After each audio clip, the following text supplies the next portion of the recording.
Hey, welcome to chapter 21, My Side of the Mountain. Again, we're going to be reading half. This is a very long chapter. It's 27 pages, so I'm going to do half today, half tomorrow. Okay, so in which I cooperate with the ending. So again, we're getting close to finishing this book. So he cooperates with the ending. So he goes, cooperate means to go along with. So let's find out how the story is going to end. Okay, by the middle of March, I could have told you that it was spring without looking. Jessie did not come around anymore. She was fishing the rewarding waters of the open stream. She was returning to a tree hollow full of babies. The bear and weasel did not come by. There were salamanders and frogs to keep him busy. The chickadees sang alone, not in a winter group. And the skunks and the minks and the foxes found food more abundant in the forest than at my treehouse. The circumstances that had brought us all together in the winter were no more. There was food on the land, and the snow was slipping away. By April, I was no longer living off my storehouse. There were bulbs, tubers, and greens to be had. Meals were varied once more. There were frogs' legs, eggs, and turtle soup on my table. I took baths in the spring again rather than the turtle shell with warmed over snow. I plunged regularly into the ice water of the spring, shouting as my breath was grabbed from my lungs. Ooh, there's my breath was grabbed from my lungs. It's very descriptive. Plunge means to go inside. Like he jumped in. I scrubbed, ran from my tree, and dried myself before the fire, shouting as I stepped into my clothes. Then I would sing. I made up a lot of nice songs after my bath, one of which I taught to a man who was hiking along the top of the gorge one day. He said his name was Aaron, and he was quiet and tall. I found him sitting on the edge of a cliff, looking across the valley. He was humming little tunes. He had a sad smile that never went away. I knew I would not have to hide from him just by looking at him, so I walked up and sat down beside him. I taught him my cold water song. I learned he wrote songs and that he was from New York. He had come to the Catskills for the Passover festivities and had wandered off for the day. He was about to go back when I sat down and I said, I heard you humming. Yes, he said, I hum a good deal. Can you hum? Yes, I replied, I can hum. I hum a good deal too, and even sing, especially when I get out of the spring in the morning. Then I sing really aloud.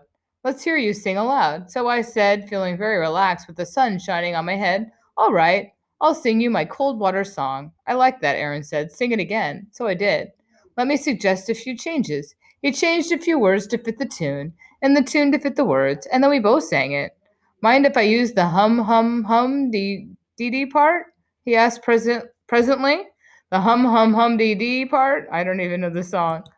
You can use it all, I said. Tunes are free up here. I got that from the red-eyed vireo. He sat up and said, what other songs are sung up here? I whistled him the high chickadee song of the black-capped Mr. Brackett and the waterfall song of the wood thrush. So what are these songs? These are the songs that he's getting from getting them from the birds, right? So these are the melodies or the things he's hearing from the birds. He took out a card, lined it with 5 lines, and wrote little marks. I stretched back in the sun and hummed the song of the brown thrasher and of the barometer, the nuthatch, and of barometer, the nuthatch. Then I boomed out the song of the great horned owl and stopped. That's enough, isn't it? I asked. I guess so. He lay back and stretched, looked into the leaves, and said, if I do something with this, I'll come back and play it to you. I'll bring my portable organ. Fine, I said. Then, after a drowsy pause, he said, will you be around these parts this summer? I'll be around, I said. Aaron fell asleep, and I rolled over in the sun. I liked him. He hadn't asked me one personal question. Oddly enough, I wasn't sure whether that made me glad or not. Then I thought of the words that Frightful had spoken in my head. You want to be found. And I began to wonder. I had sought out a human being. This would not have happened a year ago. I fell asleep. When I woke, Erin was gone and Frightful was circling me. She saw me stir, swooped in, and sat on a rock beside me. I said hi, but did not get up. Just lay still, listening to the birds and the snips and the sputs of insects moving in the dry leaves and the air stirring the newly leafing trees. Nothing went on in my head. It was comfortably blank. I knew the pleasures of the lizard on the log who knows where his next meal is coming from. I also knew his boredom. After an hour, I did have a thought. Aaron had said that he was up in the Catskills for Passover. Then it must also be near Easter, and Matt would be coming soon. I had not counted the notches in weeks. A cool shadow crossed my face, and I arose. whistled for Frightful to come to my hand, and wandered slowly home, stuffing my pockets with spring beauty bulbs as I went. Several days later, I met Matt on Route 27 at 3:30.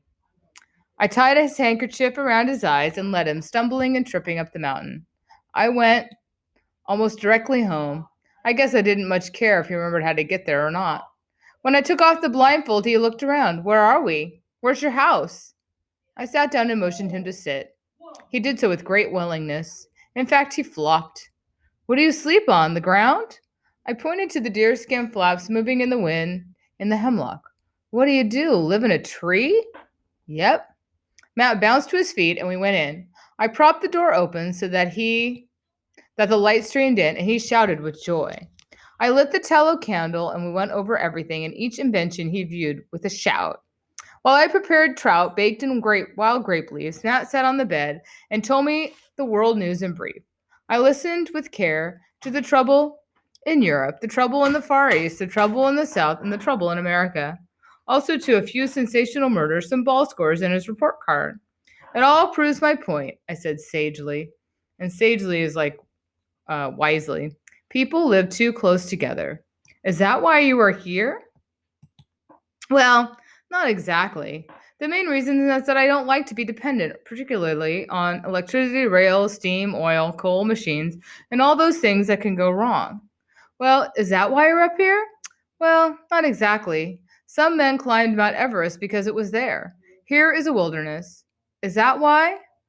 Come on, Matt. See that falcon? Hear those white-throated sparrows? Smell that skunk? Well, the falcon takes the sky. The white-throated sparrow takes the low bushes. The skunk takes the earth. You take the newspaper office, and I take the woods. Don't you get lonely? Lonely? I've hardly had a quiet moment since arriving. Stop being a reporter and let's eat. Besides, there are people in the city who are lonelier than I. Okay, let's eat. This is good, darn good. In fact, it's the best meal I've ever eaten. He ate and stopped asking questions. We spent the next week fishing, hunting, trapping, gathering greens and bulbs. Matt talked less and less, slept, hiked, and pondered. He also ate well. And that's where we're going to be stopping for today. So go in and look for the questions for the first part of chapter 21, part 1. And look for the questions. I'll see you tomorrow. Bye.